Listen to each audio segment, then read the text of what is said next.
सागसब्जी पनि उहाँले चाहिँ हाम्रो सुशीला दिदी चाहिँ निको पुरै निको भएर सागसब्जी लगाएर भरा पारेर वरिपरिसँगले हैन गरिरहनु भएको छ। अब यस्तै हो।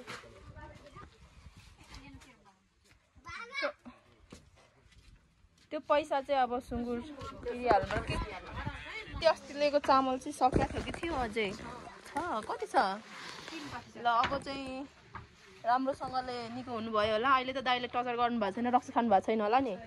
तपाईँ रक्सी खानुहुन्छ खानु न नखानु, डक्टरले पनि नखानु भन्यो होला। औषधिहरू छ कि सक्यो?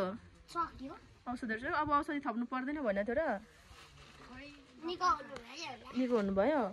डक्टरले के भनेको थियो अस्ति अन्तिमचोटि जाँदाखेरि?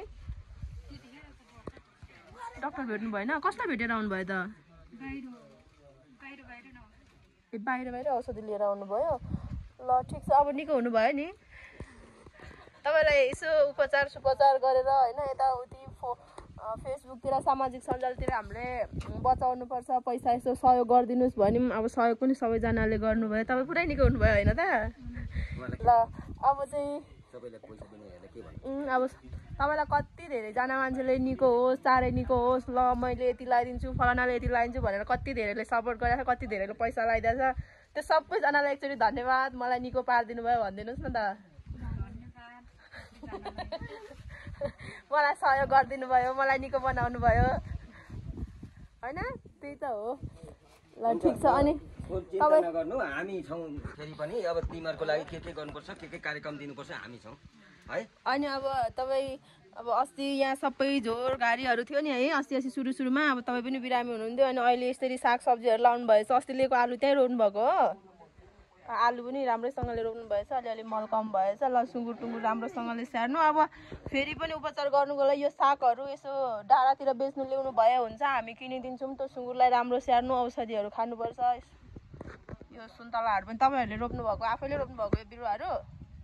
ल यो बिरुवाहरू राम्रोसँगले स्याहार्नु। अब सधैँभरि त अब त्यस्तो पनि हुँदैन। अब तपाईँलाई रोगले पनि फेरि पनि नच्यापोस्, च्याप्दैन होइन। आफ्नो ख्याल गर्नु, राम्रोसँगले निको हुनु। यो चाहिँ अब यतिसम्म मात्रै भयो। यहाँ चाहिँ अलिकति डेन्जर जस्तो देखिरहेछ। अब यसलाई चाहिँ सबै कुराहरू चाहिँ आफैले पनि सुरुवात गर्नुपर्छ।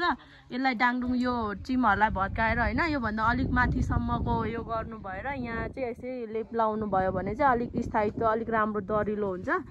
अनि त्यो अब मिस्त्रीहरूले अब घर त तपाईँहरूको हो नि त, अरूले त पैसाको भरमा गरेको यो सब कुराहरू हो होइन।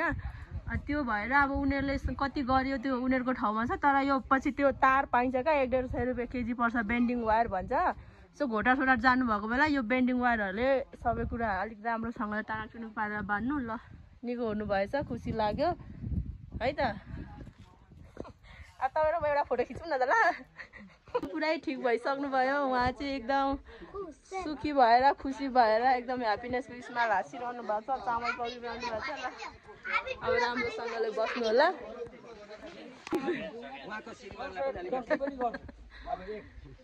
सुबाङ दाजु, अनि तपाईँ पनि परदेशतिर हुनुहुन्थ्यो, हामीले दिदीलाई यतातिर यसो खोजी निधि गर्दै पनि हामीले उपचार गर्ने कोसिस गऱ्यौँ। उपचार हुनु पनि भयो, सबैजनाले सहयोग पनि गर्नुभयो। बिचमा के भयो कसो भयो, तपाईँ सन्तुष्ट त हुनुहुन्छ नि?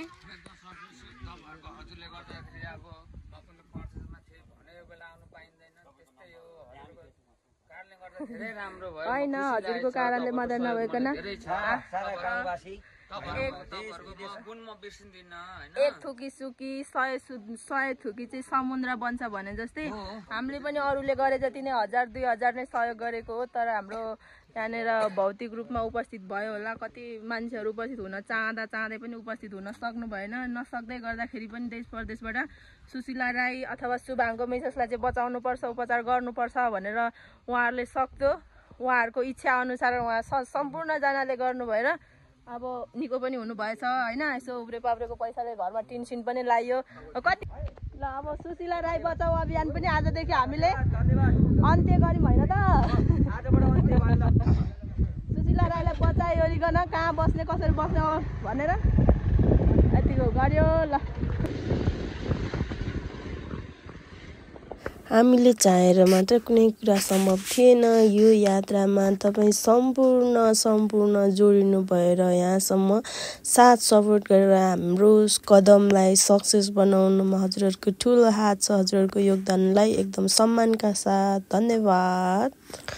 यो सुनौलो यात्रामा जोडिन पाउँदा म एकदम धेरै खुसी छु। सो तपाईँहरू पनि खुसी रहनुहोला।